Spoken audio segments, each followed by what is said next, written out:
What's up everyone, it's Jed, and I played Into the Pit. So this game was recommended to me by a friend for about 2 months now, and I just got around to giving it a shot. The best category I'd place it in is time wasters. Now that's not how it sounds. There's only certain types of games I can actually play for hours without even knowing I'm playing it, and Into the Pit is one of them. So this game is a room-based roguelite, where you traverse down into the pit with each area being a floor, and each floor having like its own subsection or quadrant in it.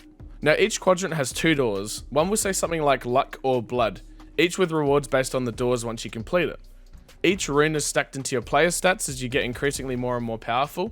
This is where it gets interesting. Every run after you die, you can change runes that you begin the run with. On my first couple of runs, I managed to clear 2 floors, so 8 quadrants in total.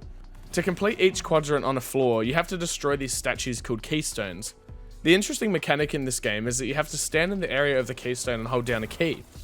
If you fail to, you have to start it all over again. I find this mechanic super interesting because you really have to think ahead. I was getting shot being too stupid to realize that unless you clear the enemies that you're near, you're at risk of losing your entire run. So later in the game, when you meet new enemy types and more enemies spawn, you have to scuttle around and bunny hop around, scrounging for enemies to make sure they're all dead before you try and escape, and then destroy the keystones. If you try to destroy the keystones while people are shooting at you, or enemies are hitting you, you're obviously going to die. If you die at any point in the game, you lose all your progress and items and have to restart, and you got to return to the hub area. That one mechanic alone makes this game more than just a point and click Quake type boomer shooter. Now the graphics are old school low poly, and they're shaded over the top to make it look even more retro. If I was to compare it to a game, it would be like Ziggurat 2 mixed with Quake's movement.